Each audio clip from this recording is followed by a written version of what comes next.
오늘도 예배 잘 오셨습니다. 같이 기도하고 하나님 앞에 예배드립니다.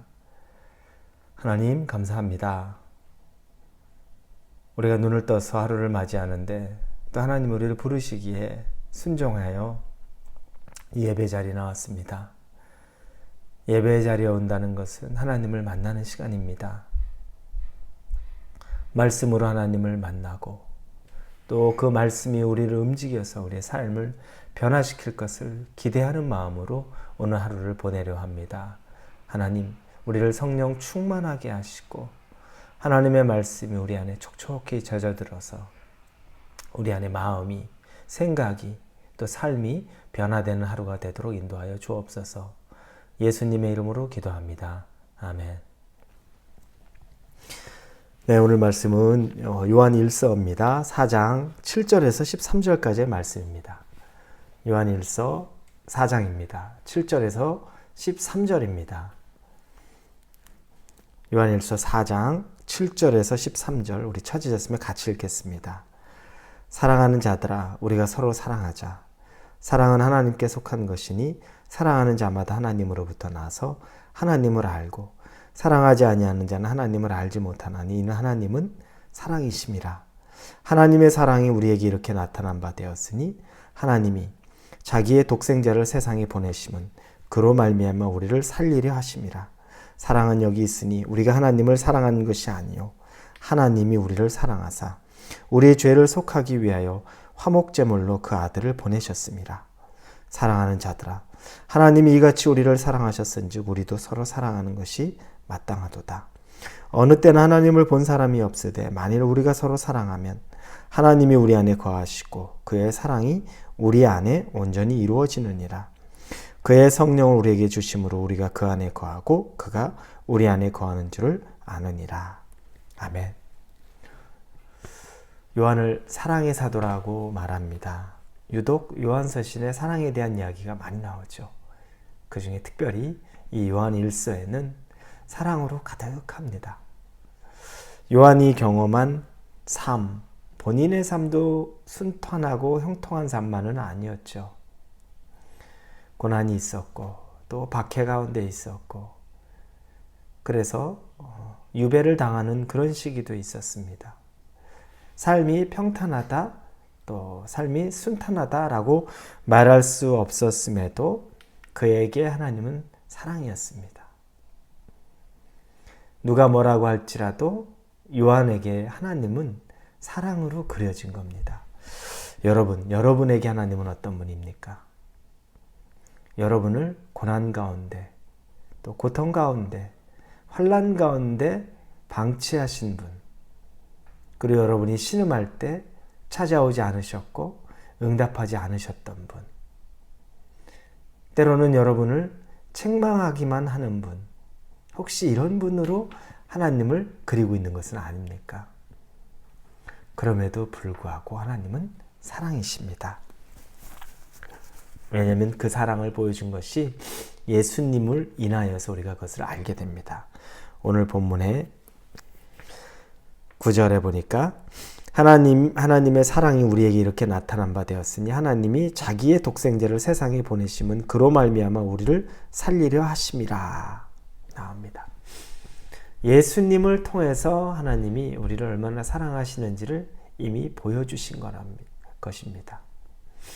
자기 아들을 죽이면서 우리를 구원해내기로 하셨던 사랑, 그것이 하나님의 사랑입니다.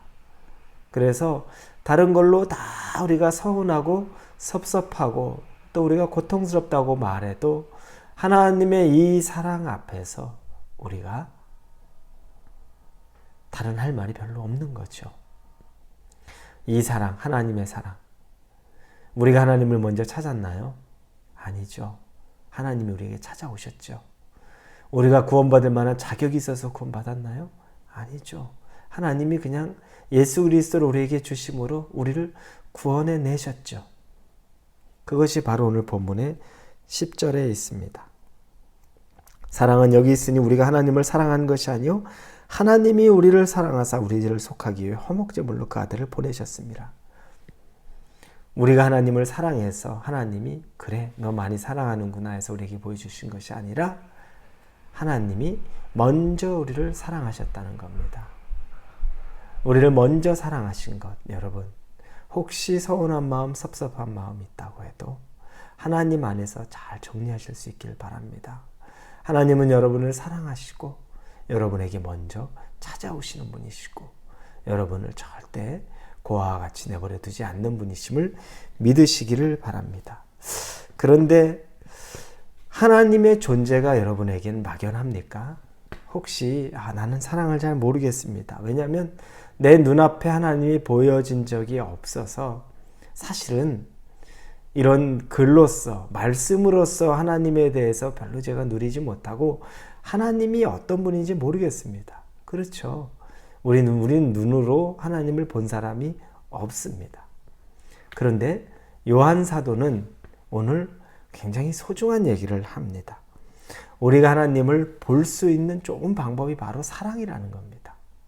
우리가 서로 사랑하는 것, 그것이 바로 하나님을 볼 수 있는 거라는 겁니다. 12절에 어느 때나 하나님을 본 사람이 없으되 만일 우리가 서로 사랑하면 하나님이 우리 안에 거하시고 그의 사랑이 우리 안에 온전히 이루어지느니라. 하나님을 본 사람이 없습니다. 그런데 하나님이 느껴지는 건 우리가 서로 사랑할 때라고 말합니다. 하나님을 볼 수 있는 아주 좋은 방법이 우리가 서로 사랑하는 것. 이게 무슨 말일까? 제가 목회하면서 간혹 이야기했던 것 중에 하나가 정말 물질적으로 또 정신적으로 힘든 시기들이 있었습니다. 그 시기에 하루하루를 지탱하는 것이 참 어려웠고 또 살아가는 것이 고통스러웠습니다. 근데 저나 제 아내가 커피를 참 좋아합니다. 그래서 집에서 커피를 아침에 이렇게 내려 먹거나 그런 타임을 굉장히 소중히 하고 사랑했습니다. 그런데 이제 커피 봉지가 있는데 그 커피를 다 먹게 됐죠.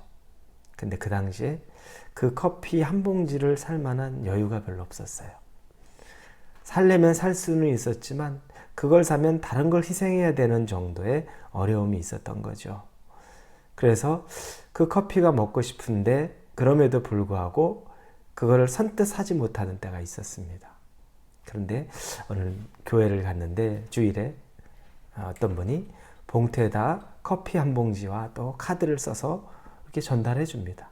커피 없단 말을 한 적이 없죠. 그걸 어디 가서 얘기하겠습니까?